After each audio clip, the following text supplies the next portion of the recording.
Sender unknown. To love is to lean in, even at the blast of sour air whipping off a passing train, the snap and roar of a single crow at 4 a.m., the rap and squawk of hearts and bodies failing for unknown reasons on every shore in every blinking city. The cocktail of brain chemicals is rushing like a bird diving from the sky in a blink. There is no I or you, no pass of time but the press of a tongue to an envelope, the same bus at the tickle of a whisper to the bedrock of the ear. For the secret to be shared, we must move closer, towards the pitter-patter of hearts, where adrenaline crashes like a wave inside bodies.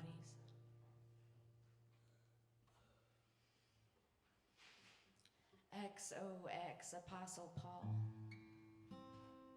The Bible says that love keeps no record of wrongs, but love is always swinging back on itself. Love is a capability, is an essence that drives us, but over which we have no control, floods the dashboard, trickles down to the engine. Sometimes love is waiting. The beginning of love is waiting, and sometimes it is walking around the aisles of a grocery store, a warehouse, a city woven and cut into by arroyos. And love has sand on the bottom of its feet when it crawls into bed with you. And when you say you're hungry, it cuts into an apple with a buck knife and gently slides that little crescent past your lips and onto your resting tongue. XOXO, the mere thought of you. Sometimes love makes the lover go way too far to try to please the other. How often do human beings let themselves get lost in the effort of love, of sharing life? The lover even occupies the thoughts, sits in the forefront of thinking when one closes one's eyes to go to sleep, and then again upon waking in the morning. The best kiss lingers after it's done, keeps those muscles tense that help to form it, that collaborated in that brief and delightful imposition. Close your eyes, open them, and the lover's hand is reaching into the open space around you, flinging roses over your head, kneeling at your feet just to kiss your knees, so that even when you're alone, you blush, rock in your seat, and smile, just to think of it.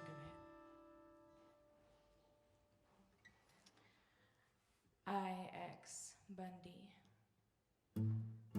Some people love at the same time that they kill, though it is easy to imagine them as monsters with no real capacity to care for human beings.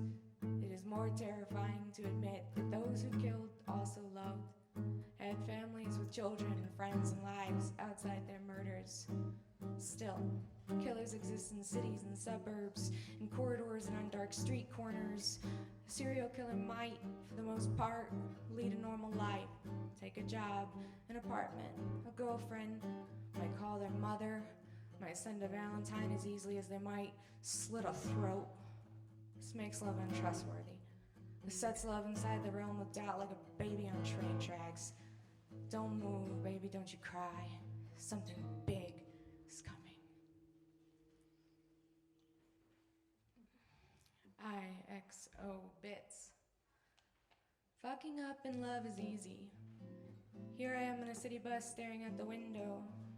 Here I am walking down a street blown with leaves as the streetlights begin to burst on simultaneously.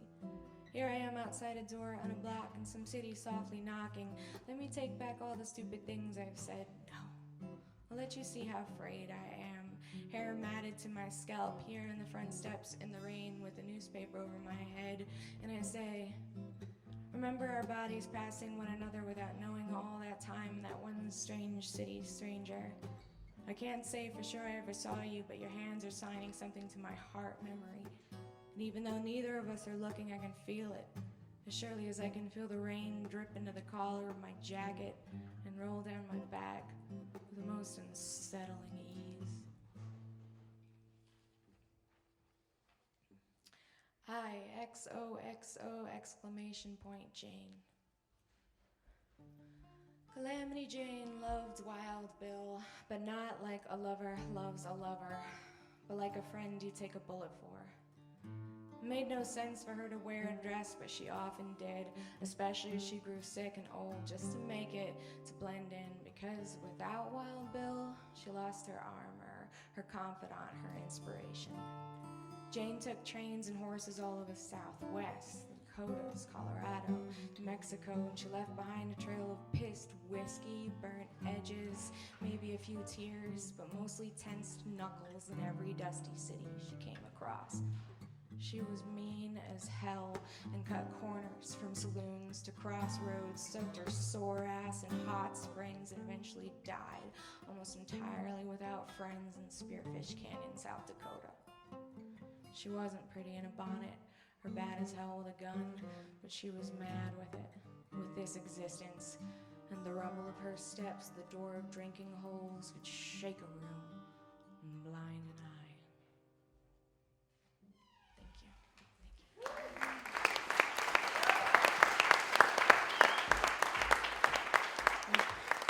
Thank you. Thank you, Georgia.